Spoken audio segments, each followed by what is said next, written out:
अध्याय 8 कैथलिक कलीसिया एवं अन्य क्रिस्ती कलीसिया।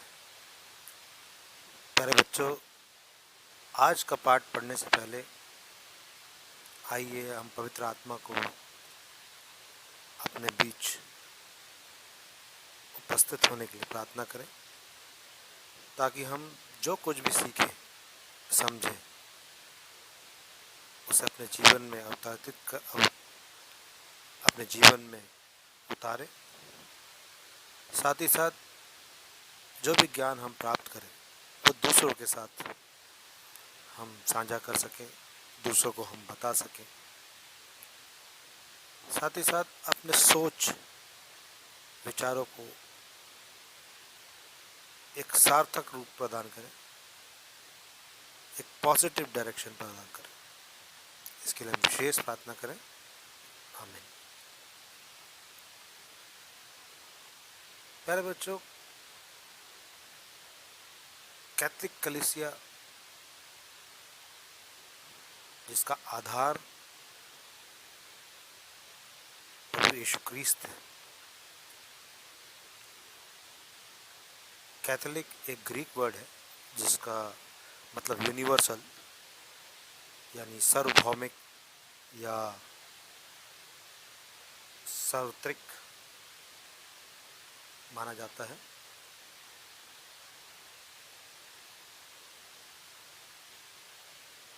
कैथलिक कलीसिया का शुभ आरंभ अगर हम सही मायने में माना जाए तो क्रिस्ट के द्वारा उनके चेले के द्वारा स्थापित किया है। उनके 12 चेले के द्वारा पूरे विश्व में स्थापित किया गया है।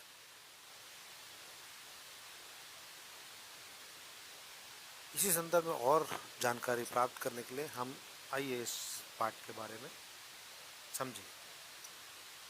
इसके अलावा कैथलिक कलीसिया के अलावा दूसरे कलीसिया भी मौजूद हैं।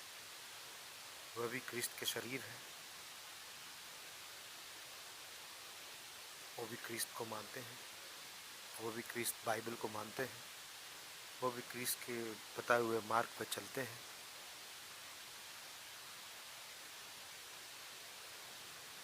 और विस्तार से हम समझने के लिए आइए इस पाठ को हम पढ़ते हैं। प्यारे बच्चों, कार्डिनल जॉन न्यूमैन एंग्लिकन कलीसिया के सदस्य थे। अब यहाँ पे एक शब्द आया है एंग्लिकन कलीसिया। हम कैथलिक कलीसिया के बारे में समझ रहे थे, जानते हैं, थोड़ा बहुत जानते हैं या पूरी तरीके से जानते हैं। अब ये एंग्लिकन कलीसिया क्या है? एंग्लिकन कलीसिया बच्चों, इनका सीधा तात्पर्य चर्च ऑफ इंग्लैंड से है। एंग्लिकन कलीसिया जैसे कि माना जाता है हेनरी 8वें के द्वारा स्थापित किया गया है। जब चर्च रिफॉर्मेशन चल रहा था, जब कैथलिक समुदाय से अलग हो गई एक एंग्लिकन कलीसिया जो इंग्लैंड से नियंत्रित होता था,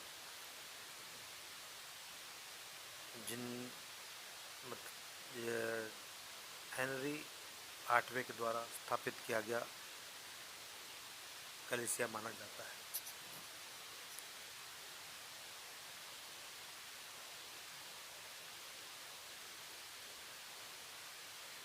हे शाश्वत ज्योति मुझे तू ले चल नामक उनकी प्रसिद्ध प्रार्थना से हम लोग परिचित हैं।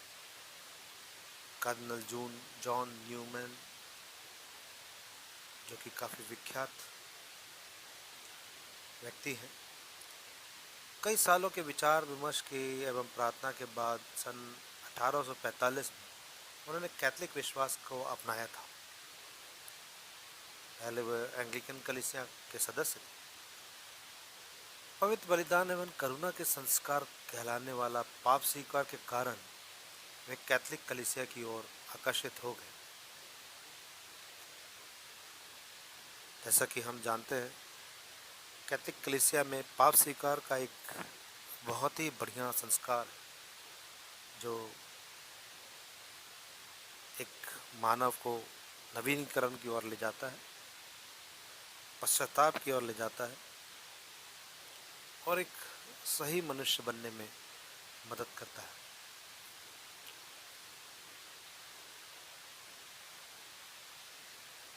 जैसे कि हम जानते हैं, पवित्र बलिदान एवं करुणा के संस्कार कहलाने वाले पाप स्वीकार के कारण वे कैथोलिक कलीसिया की ओर आकर्षित हो गए थे। साथ ही साथ उन्होंने यह भी पहचान लिया था कि कैथोलिक कलीसिया में ईश्वर प्रकाशना की पूर्णता विद्यमान है, इसलिए यह सत्य कैथोलिक कलीसिया के सदस्य बनने में उनके लिए प्रेरणादायक बन गया था। मानव रूप धारण कर दुनिया में आए ईश्वर पुत्र ईसा मसीह में कैथोलिक कलीसिया संस्थापित है। कलोसियों के नाम संत पौलुस के पत्र में अध्याय 1:18 में हम पढ़ते हैं, और एफेसियस के 5वें अध्याय 23 में भी पढ़ते हैं, ईसा कलीसिया का शीर्ष है और कलीसिया ईसा मसीह का शरीर है।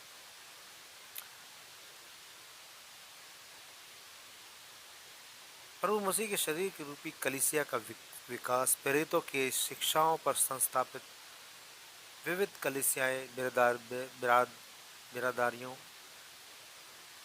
बिरादियों की सहभागिता के जरिए हुआ था।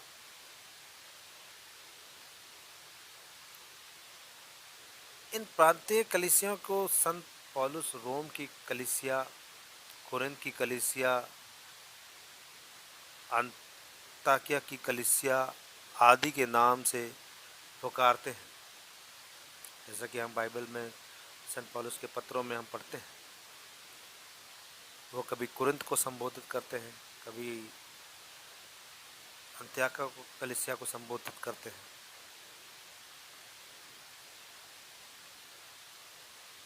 इसी जमाने में वे प्रेरित संत थॉमस के प्रेरिताय कार्य के जरिए मार थोमा ईसाइयों की कलीसिया का जन्म हुआ था। ईसा मसीह के द्वारा संस्थापित कलीसिया एक है, पवित्र है, प्रेरितिक है और सार्वत्रिक कैथलिक भी है, यानी यूनिवर्सल। संत थॉमस जो कि हमारे भारतवर्ष में आए थे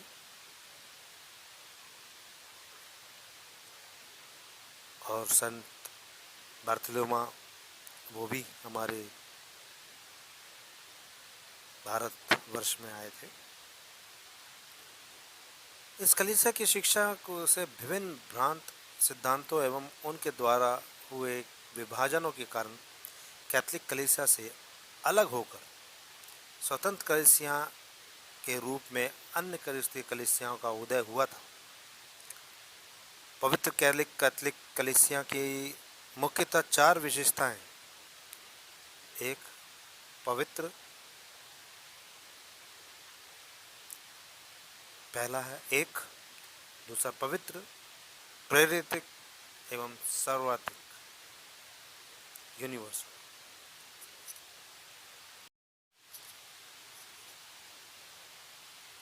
एफेसियों के नाम संत पौलुस के पत्र अध्याय 4 पद संख्या 5 में हम पढ़ते हैं, एक ही प्रभु है, एक विश्वास और एक ही बपतिस्मा है।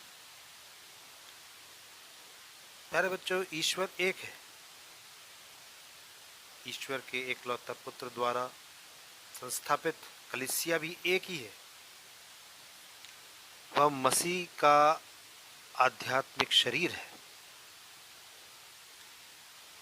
जो इस आध्यात्मिक शरीर से जुड़ा नहीं रहते हैं वे कलीसिया के एकता के खिलाफ कार्य करने वाले होते हैं।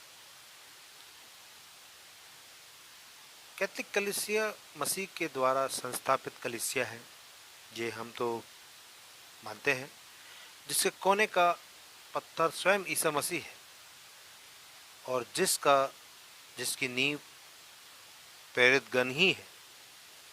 इसके बाद जितनी कलीसिया का जन्म हुआ है वे सब कैथोलिक कलीसिया से भिन्न है। संत पेतरुस के उत्तराधिकारी संत पापागण कलीसिया के एकता के निशान एवं साक्ष्य है।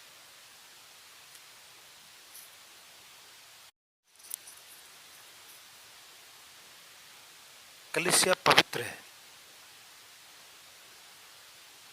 प्यारे बच्चों, कलीसिया की पवित्रता का स्रोत ईश्वर ही है। कलीसिया की पवित्रता का मापदंड कलीसियाओं के सदस्यों की पवित्रता नहीं है। ईसा ने कलीसिया को पवित्र किया, किसी भी कमी के बिना उसे महिमान्वित किया और किसी भी दाग के बिना पवित्र बनाकर अपने लिए समर्पित किया। एफेसियों के नाम संत पौलुस के पत्र अध्याय 5 26 से 27 में हमें पढ़ने को मिलता है। प्यारे बच्चों, अगर हम मत्ती अध्याय 5 पद संख्या 13 से 14 में देखें, उसमें ये पढ़ने को मिलता है, कलीसिया के सभी सदस्य पवित्रता की ओर बुलाए गए हैं। ये पवित्रता ईसा पर केंद्रित है। इस पवित्रता के जरिए कलीसिया संसार की ज्योति और पृथ्वी के नमक बनकर कार्यरत रहती है। प्यारे बच्चों, ये बाइबल के संदेश, ये बाइबल के वाक्य हमें निरंतर रोज पढ़ना चाहिए। और जैसा कि मैंने पहले भी कहा है कि जब भी पाठ के बीच में कोई भी वाक्य आए, उसे जरूर एक कॉपी में लिखें और उसे रोज दोहराएं। इससे आपके जीवन में पवित्रता बढ़ेगी, साथ ही साथ बाइबल का ज्ञान भी बढ़ेगा, साथ ही साथ ईश्वर की छाया भी आपके साथ रहेगी। तो प्यारे बच्चों, इसे जरूर से फॉलो।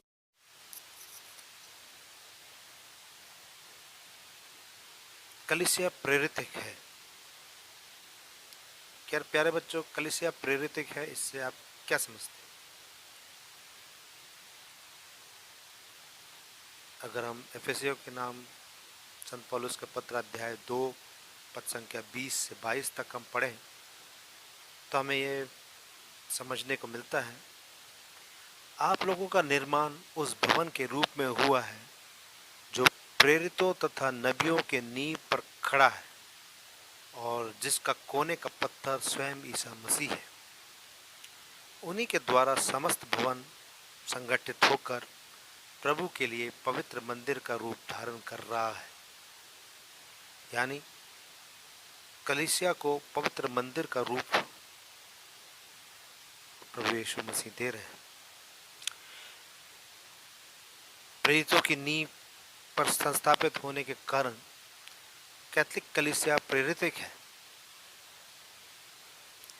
ईश वचन की जो पैतृक संपत्ति प्रेरितों द्वारा हस्तांतरित की गई है, पूरी ईमानदारी एवं अधिकारिता के साथ कैथोलिक कलीसिया उसका रखवाली करती है। इस अटूट प्रेरिताई परंपरा का हकदार मात्र कैथोलिक कलीसिया ही है।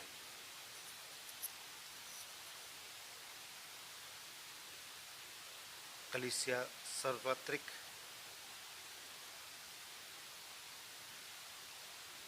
है। इसका मतलब, जैसा कि पहले भी मैंने बताया था, कैथोलिक मतलब सार्वत्रिक, एक सार्वभौमिक या यूनिवर्सल माना जाता है।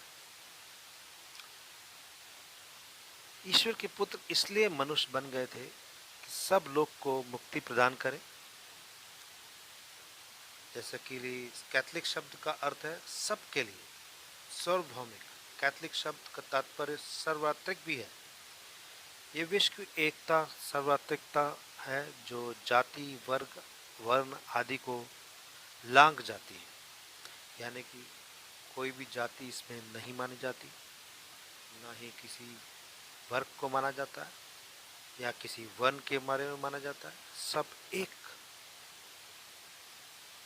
हमारे यहाँ सारे लोगों को एक माना जाता है।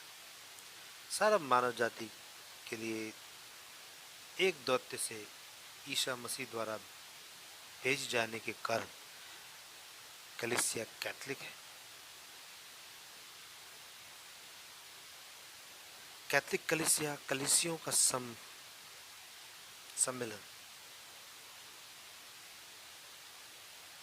प्यारे बच्चों, कैथलिक कलीसिया विविध कलीसियाओं का एक सम्मेलन है, जिसे हम अंग्रेजी में कम्युनियन बोलते हैं, इकट्ठापन। इस कलीसिया के सदस्यों के लिए एक ही विश्वास, एक ही संस्कार एवं एक ही धर्मतंत्र है, मगर पूजा पद्धति, आध्यात्मिक परीक्षण प्रणाली एवं धर्म विज्ञान में विविधता मौजूद रहती है। कैथलिक कलीसिया के विविध कलीसियाओं को व्यक्तिगत कलीसिया, द इंडिविजुअल चर्चेस के नाम से पुकारी जाती है। इसी प्रकार 23 विविध कलीसिया कैथलिक कलीसिया में मौजूद है।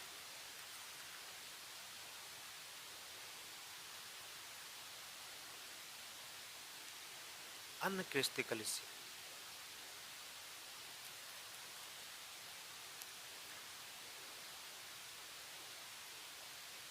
इतिहास की गति में विभिन्न कारणों के चलते कैथलिक कलीसिया की सहभागिता से अलग होने वाली, फिर भी ईसाई विश्वास को बरकरार रखने वाली अनेक कलीसिया आज दुनिया में विद्यमान हैं। अन्य क्रिस्तीय कलीसिया का तात्पर्य ऐसी कलीसिया बिरादियां है। सभी कलीसिया बिरादियों की चर्चा करना मुश्किल होगा, इसलिए मुख्य बिरादियों का विवरण मैं आप लोग से साझा करना चाहता हूँ।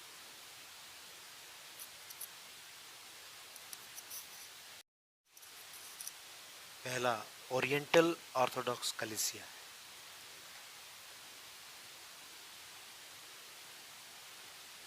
451 ईस्वी में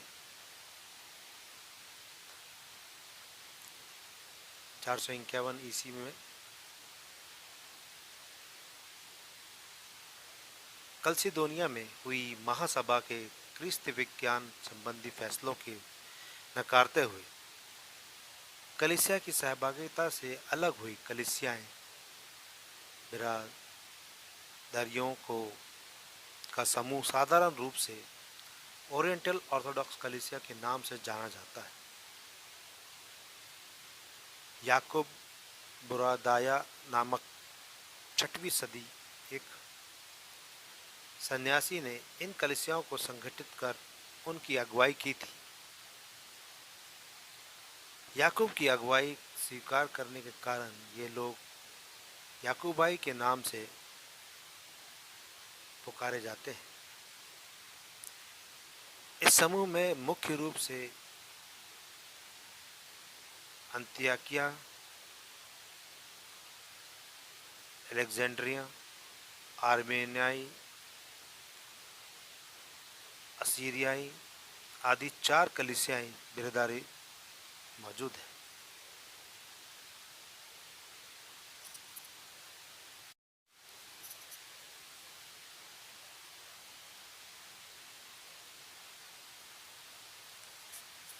दूसरा, ग्रीक ऑर्थोडॉक्स कलीसिया।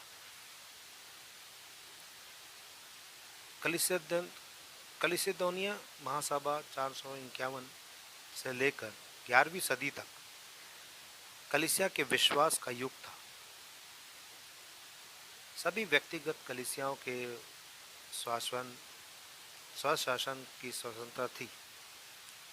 पूजा पद्धति, रीति रिवाज, अनुशासन, शासन प्रणाली, धर्मतंत्र का चुनाव आदि बातों में ये स्वतंत्रता स्पष्ट दिखाई देती थी। कुछ सैद्धांतिक विषयों के मामले में पूर्वी एवं पश्चिमी लोगों के बीच मतभेद होता था। कालचक्र की परिक्रमा में इनके बीच एक मतभेद बढ़ता गया और इसके फलस्वरूप कलीसिया अलग अलग गुटों में बंट गई। संत पापा निकोलस प्रथम एवं ग्रीक कलीसिया के मुखिया धर्माध्यक्ष फोसियस के समय मतभेद गहरा होता गया एवं फोसियस के उत्तराधिकारी मिखाइल स्टेलारियोस के समय दोनों कलीसिया पूर्ण रूप से एक दूसरे से अलग हो गई। 1054 ईस्वी में संत पापा लियो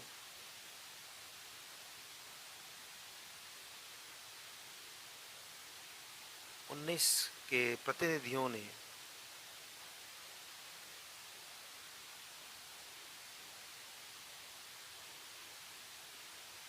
प्रतिधर्माध्यक्ष चेरोलियोस को अपदस्थ कर दिया, मगर ग्रीक कलीसिया ने इसको नहीं माना। उन्होंने संत पापा से अपना संबंध तोड़ा और ग्रीक ऑर्थोडॉक्स कलीसिया के नाम से एक स्वतंत्र कलीसियाई बिरादरी के रूप में रहने का निश्चय किया। तीसरा, प्रोटेस्टेंट कलीसिया। 16वीं सदी में मार्टिन लूथर 1483 से 1546, जॉन कैल्विन 1509 से 1564,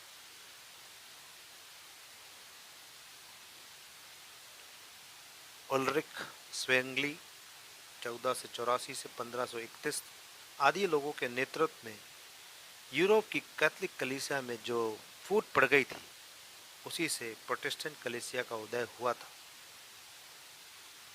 धार्मिक, सामाजिक, सांस्कृतिक एवं राजनीतिक तथा इस फूट के कारण बने थे। व्यक्ति एवं जन सामान्य की इच्छाओं के अनुसार नई नई कलीसियाओं का जन्म होने लगा। इस तरह अनेक प्रोटेस्टेंट कलीसियाएं बिरादरियों का उदय हुआ। पहला लूथरन कलीसिया, दूसरा प्रेस्बिटेरियन कलीसिया, तीसरा बदरेन कलीसिया, चौथा बैप्टिस्ट कलीसिया, पांचवा मेथोडिस्ट कलीसिया, छठवां साल्वेशन आर्मी आदि मुख्य प्रोटेस्टेंट कलीसियाएं बिरादरी है। इन कलीसियाओं के बीच भी कई बातों के मतभेद हैं, तो भी विश्वास के जरिए कृपा प्राप्ति एवं बाइबल ही ईश्वरीय प्रकाशना का एकमात्र स्रोत है।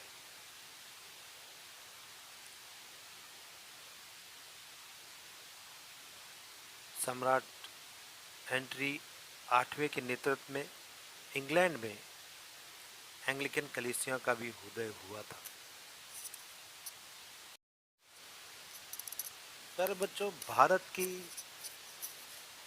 भारत में भी अन्य क्रिश्चियन कलीसियाएं का उद्गमन हुआ था।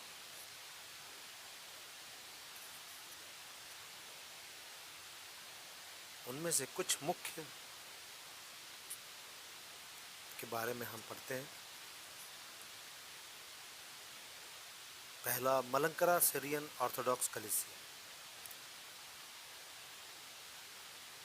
1653 ईस्वी जनवरी 3 तारीख को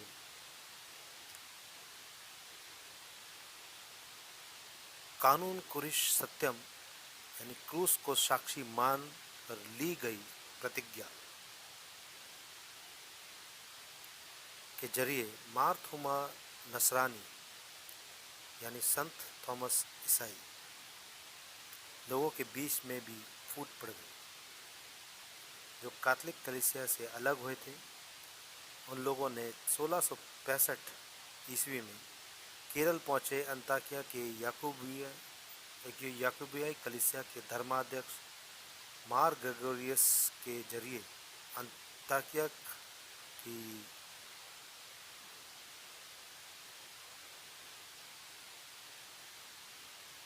याकूबियाई कलीसिया से अपना संबंध बनाया। धीरे धीरे ये संबंध बढ़ता गया और उन लोगों ने अंत्योख की पूजा पद्धति को स्वीकार किया और अंत्योख के प्रति धर्माध्यक्ष से धर्मतंत्री का संबंध भी बना। यही कलीसिया मलंकरा सीरियन ऑर्थोडॉक्स कलीसिया अथवा याकूबियाई कलीसिया के नाम से जानी जाती है।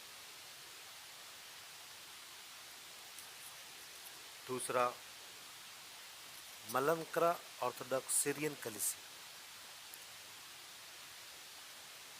सन 1876 में केरल के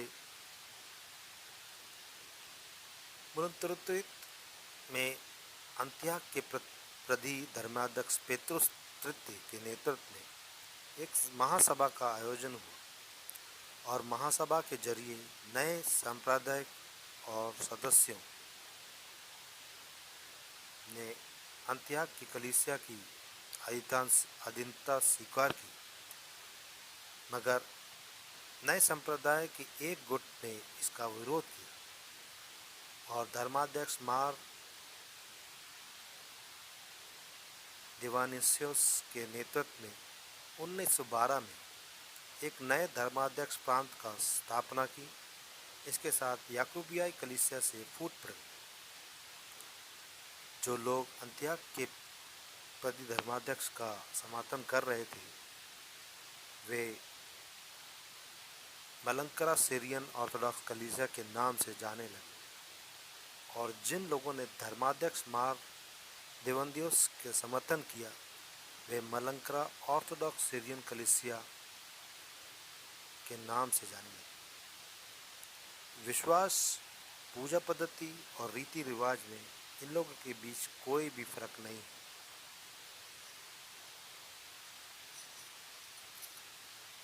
तीसरा, Assyrian church of the east.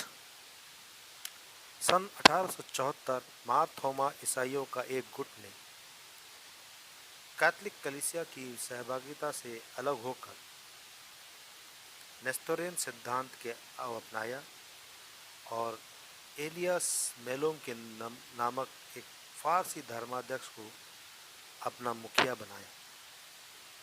यही गुट केरल में Assyrian church of the east के नाम से जाना जाता है। चौथा, मार थोमस सुरियानी कलीसिया। 19वीं सदी में एंग्लिकन मिशनरी लोग भारत पहुंचे और यहाँ के नए सांप्रदायिक सीरियन लोगों के बीच कार्य करने लगे। इसके कारण याकूबिया कलीसिया में प्रोटेस्टेंट विचारधारा फैलने लगी। उस समय कर्नल मानरो नामक एक ब्रिटिश अधिकारी ने इस प्रयास को प्रोत्साहित किया और उसकी मदद की। इसके कारण याकूबिया कलीसिया में फिर दो गुट का उदय हुआ, एक जो प्रोटेस्टेंट विचारधारा का विरोध करता था और दूसरा जो उसका समर्थन करता था। इस हालत में उस समय के याकूबियाई महाधर्माध्यक्ष चेपट्टा मार दिवंदियोस के नेतृत्व में सन 1836 में केरल के एक नेवेलिकरा में एक महासभा का आयोजन किया गया। इस महासभा में ये फैसला किया गया कि एंग्लिकन मिशनरी लोगों को के साथ संबंध रखना याकूबाई कलीसिया के लिए हानिकारक होगा और इसलिए एंग्लिकन मिशनरी से अपना संबंध समाप्त किया गया। एक गुट ने जो प्रोटेस्टेंट विचारधारा में आकृष्ट हो गया था, एंग्लिकन कलीसिया के सदस्य बनकर धर्माचार्य पालाकुन्नत इब्राहिम के नेतृत्व में याकूबाई और प्रोटेस्टेंट कलीसियाओं का विचारधारा का समन्वय करके मार थोमा सुरियानी कलीसिया के नाम से एक नई कलीसिया का जन्म दिया। पांचवा, CSI यानी चर्च ऑफ साउथ इंडिया कलीसिया। एंग्लिकन कलीसिया, British Methodist, south India Methodist church, Boston mission आदि कलीसियाओं के मिलकर 1947 में मद्रास में दक्षिण भारतीय कलीसिया CSI का रूप दिया।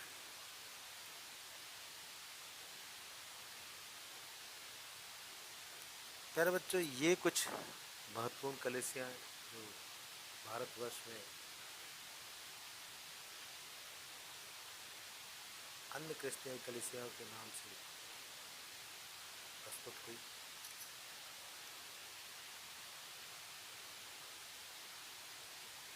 अब आगे जाके इसमें एक एक्यूमेनिज्म या चर्चों का एकाकीकरण या अपने इंडिविजुअल कैपेसिटी में वो अपने जगह पे अपना कार्य करे, लेकिन साथ ही साथ एकजुटता, विभिन्न कलिसियाओं के द्वारा एकजुटता दिखाने के हम एक्यूमेनिज्म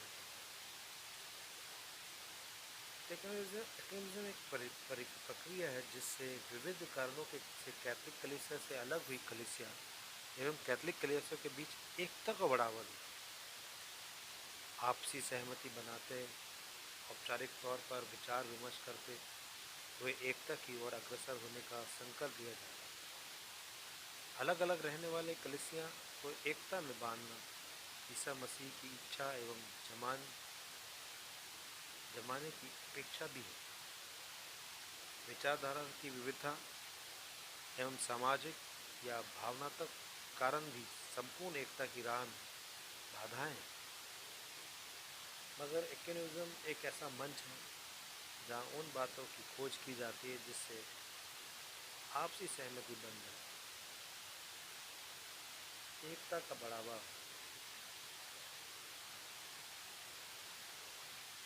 और उन क्षेत्रों की तलाश भी की जाए जहाँ एकजुटता से काम करना संभव हो।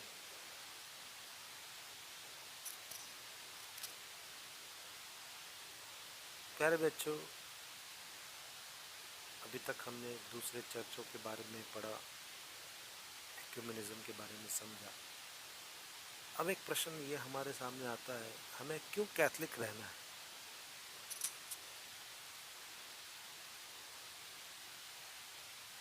जैसे कि पहली सदी में अंत्योक में जीवित शहीद संत इग्नाटियस ने ही ईसा मसीह द्वारा स्थापित कलीसिया को कैथोलिक कलीसिया की संज्ञा दी थी। उस समय एक कलीसिया विद्यमान थी। ईसा में विश्वास करने वाले सभी लोगों को समाने वाली एक ही पवित्र, प्रेरित एवं सार्वत्रिक कैथोलिक कलीसिया ही ईसा द्वारा सौंपे गए सुसमाचार के सत्य को अटूट बनाए रखती एवं प्रेरिताई परंपरा में उसे बरकरार रखती।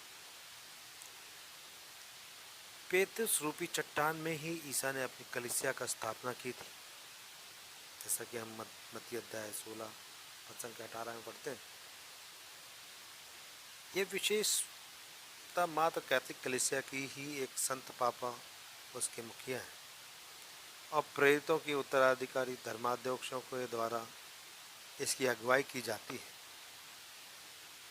पेतुस के उत्तराधिकारी संत पापाओं की अगुवाई में चलने वाली एकमात्र कलीसिया कैथोलिक कलीसिया ही है।